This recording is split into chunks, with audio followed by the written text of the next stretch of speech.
আসসালামু আলাইকুম এভরিওয়ান, সবাই কেমন আছেন? আলহামদুলিল্লাহ, আমরাও ভালো আছি। তো চলে আসলাম আরেকটি ব্লগ নিয়ে। আমার ছেলের জীবনের প্রথম স্কুল। আমার ছেলে আজকে প্রথম স্কুলে যাচ্ছে, জানুয়ারির 1 তারিখ। তো এটা হচ্ছে আগের ভিডিও। আমার ছেলে যখন প্লেতে ভর্তি হয়েছিল তখন আমার ছেলে প্রথম স্কুলে যাচ্ছিল। তো সেই ভিডিওটা আমি 2023 সালেই আসলে করে রেখেছিলাম, বাট আপলোড করা হয়নি। তো আজকে আপনাদের সাথে শেয়ার করছি যে আমরা প্রথম দিন স্কুলে আমার ছেলে আসলে কিভাবে গিয়েছিল আর স্কুলে যেয়ে কী করেছে সব আপনাদের সাথে শেয়ার করব। আসলে বাচ্চাদের প্রথম স্কুল মানেই হচ্ছে একটু অন্যরকম অনুভূতি, কারণ জীবনের প্রথম যে দিনটিতে সেই স্কুলে যাবে, যদিও বা বাচ্চার মনে নাও থাকতে পারে, তবে এই দিনটি অবশ্যই মায়েদের মনে থাকে বা স্মরণীয় একটি দিন হয়ে থাকে যে তার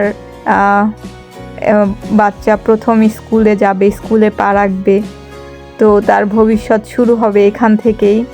জানি না আল্লাহ পাক কী রেখেছেন, তবে আল্লাহ পাকের অশেষ রহমতে যে আমার ছেলে প্রথম স্কুলে যাচ্ছে, আল্লাহর কাছে অনেক অনেক শুকরিয়া আদায় করি।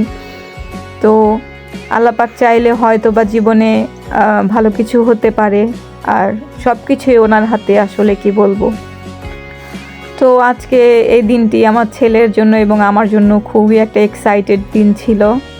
আমার ছেলেকে আমি ক্লাসে বসিয়ে দিয়েছি।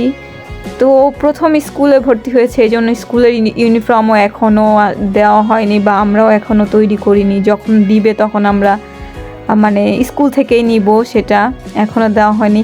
তো আমার ছেলের ক্লাস শেষে একটু দোলনায় বসে দোল খেলো।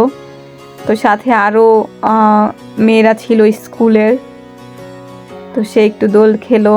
আমাকে বলছিল বারবারে, মামুনি দোলনায় চড়বো।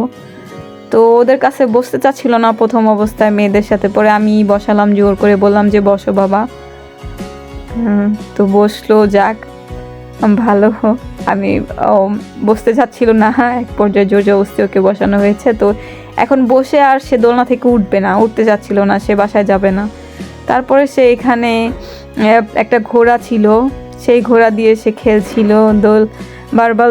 এটাও একটা দোলনার মতো সুন্দর দোল খাচ্ছিল ঘোড়াটায় চড়ে। আসলে সে খুব মজা পাচ্ছিল এই রাইডগুলোতে উঠে। বাচ্চারা আসলে একটু খেলনা পেলে খুবই খুশি হয়। তারপর ক্লাস শেষে সে আমার সাথে বাসায় যাবে। তো সামনে একটা ফাঁকা বালুর মাঠ ছিল আমাদের এখানে, প্রায় জায়গায় ফাঁকা ফাঁকা বালুর মাঠ। সে আবার সেখানে একটু খেলাধুলা করলো, মানে আমার থেকে দূরে চলে গেল, আবার কাছে আসলো দৌড়িয়ে। তারপরে এই যে আমরা এখন বাসায় চলে যাচ্ছি। তো খেলাধুলা হলো, এখন তাকে নিয়ে বাসার দিকে রওনা হচ্ছি। তো সবাই ভালো থাকবেন, সুস্থ থাকবেন, আমাদের জন্য দোয়া করবেন। আল্লাহ হাফেজ।